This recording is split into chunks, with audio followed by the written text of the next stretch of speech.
Class Rabia.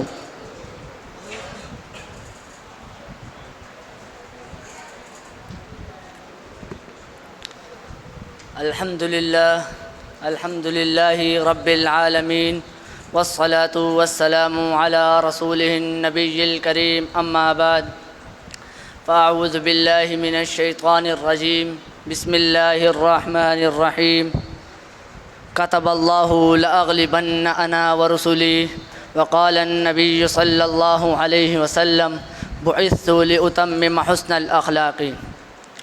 ہر ابتدا سے پہلے ہر انتہا کے بعد، ہر ابتدا سے پہلے ہر انتہا کے بعد ذات نبی بلند ہے ذات خدا کے بعد۔ جب تک کٹ نہ مروں خواجہ یثرب کی حرمت پر، ہاں جی میں جب تک کٹ نہ مروں خواجہ یثرب کی حرمت پر، خدا شاہد ہے کامل میرا امام ہو نہیں سکتا۔ قابل صد واجب الاحترام اساتذہ کرام اور عزیز ساتھیوں، آج میرے دل کی دھڑکنیں مجھے اس بات پر آمادہ کر رہی ہیں کہ میں حرمت رسول پر اپنی کچھ آواز شامل کروں۔ حرمت رسول کا مطلب ایسی عزت جو اللہ تعالیٰ کسی کو عطا کرے اس کا ماننا لازم ہے اور اس کا انکار کرنا گناہ کے زمرے میں آتا ہے۔ رب العالمین نے ارشاد فرمایا، لقد کان لکم فی رسول اللہ اسوۃ حسنہ، ہم نے نبی کریم صلی اللہ علیہ وسلم کی زندگی کو تمہارے لیے اسوہ حسنہ بنا دیا ہے۔ رسول رحمت و عافیت کا وہ میٹھا جھرنا ہے کہ جو جنم جنم کے پیاسوں کی پیاس کو بجھاتا ہے اور ان کی نسلوں کو سیراب کرتا چلا جاتا ہے۔ اس کی پاک تعلیمات نے تو دنیا کو نکھارنے اور سنوارنے میں ایسا تعلیمی کردار ادا کیا ہے کہ یگانے اور بیگانے یکساں جھوم جھوم اٹھے ہیں۔ تبھی تو ایک ہندو شاعر نے کہا تھا، عشق ہو جائے کسی سے کوئی چارہ تو نہیں، ہاں جی عشق ہو جائے کسی سے کوئی چارہ تو نہیں، صرف مسلم کا محمد پہ اجارہ تو نہیں۔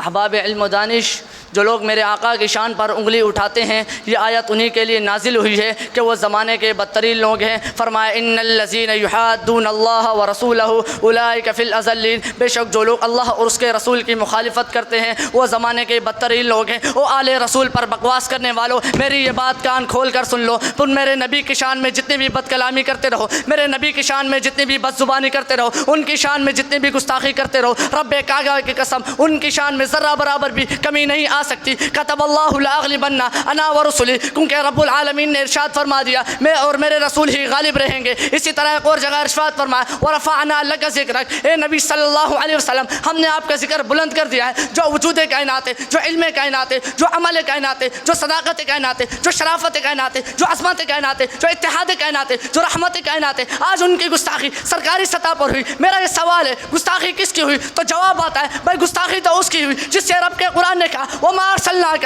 الا رحمۃ للعالمین۔ بھائی بات تو اس کی ہوتی جو کسی قوم کا، کسی قبیلے کا، کسی شہر کا، کسی علاقے کا ہوتا، لیکن گستاخی تو اس کی ہو رہی ہے جو کسی قوم کا نہیں، کسی قبیلے کا نہیں، کسی شہر کا نہیں، کسی علاقے کا نہیں۔ رحمت کا مجسم صرف انسانوں کے لیے نہیں، پہاڑوں کے لیے نہیں، دریاؤں کے لیے نہیں، سمندروں کے لیے نہیں، بہاروں کے لیے نہیں، کائنات کے ہر قبیلے کے لیے، ہر شہر کے لیے، ہر علاقے کے لیے جو رحمت کا مجسم بن کر رہا ہے، بلکہ کائنات کے ہر چیز کے لیے جو رحمت کا مجسم بن کر رہا ہے۔ اگر اس کی شان میں گستاخی ہو گئی تو پیچھے بچے گا ہی کیا؟ اجاڑے جو باغ وہ مالی نہیں ہوتا، اجاڑے جو باغ وہ مالی نہیں ہوتا، بھونکے جو آل محمد پر وہ حلالی نہیں ہوتا۔ حضرات گرامی قدر، یہ ایک ایسا مسئلہ ہے کہ جس پر ہم بالکل بھی کمپرومائز نہیں کر سکتے۔ تم بڑی سے بڑی رقم دے کر بھی ایک ادنا سے مسلمان کو نہیں خرید سکتے۔ میں تو کہتا ہوں یہ 80 لاکھ ہو، 80 کروڑ ہو، 80 ارب ایک طرف ہو اور محمد کی بات ایک طرف ہو، 80 ارب کو بھی میں اپنی جوتی کی نوک پر رکھتا ہوں۔ نہ مجھے موت سے ڈر ہے، نہ جینے کا ارمان ہے، ہاں جی نہ مجھے موت سے ڈر ہے، نہ جینے کا ارمان ہے، ایک ہی جان ہے، نہ مجھ سے رسالت پہ قربان ہے۔ لا یؤمن احدکم حتی اکون احب الیہ من والدہ وولدہ والناس اجمعین۔ نبی کریم صلی اللہ علیہ وسلم نے ارشاد فرمایا تم میں سے اس وقت تک کوئی بھی شخص مومن نہیں ہو سکتا جب تک میں اسے سب سے زیادہ محبوب نہ ہو جاؤں۔ اسی طرح ایک اور جگہ ارشاد فرمایا بعثت لأتمم حسن الاخلاق،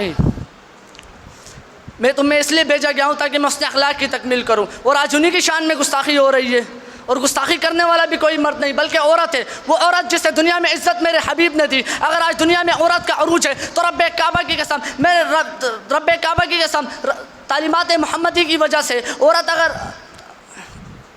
اگر زمانے میں عورت کا عروج ہے تو رب کعبہ کی قسم تعلیمات محمدی کی وجہ سے زمانہ جاہلیت میں عورت بک رہی تھی، عورت کو دفن کیا جا رہا تھا، عورت ذبح ہو رہی تھی، کوئی حیثیت نہ تھی۔ یہ کون تھا جس نے آ کر عزت دی اور عزت دے کر کہا اگر یہ ماں ہے تو اس کے پاؤں تلے جنت ہے، اگر یہ بیوی ہے تو دنیا میں جنت ہے، اگر یہ جس نے 2 بیٹیوں کی اچھی طرح کفالت کی تو میں محمد اسے جنت کی ضمانت دیتا ہوں۔ لیکن انہوں میرے نبی صلی اللہ علیہ وسلم ہی تھے۔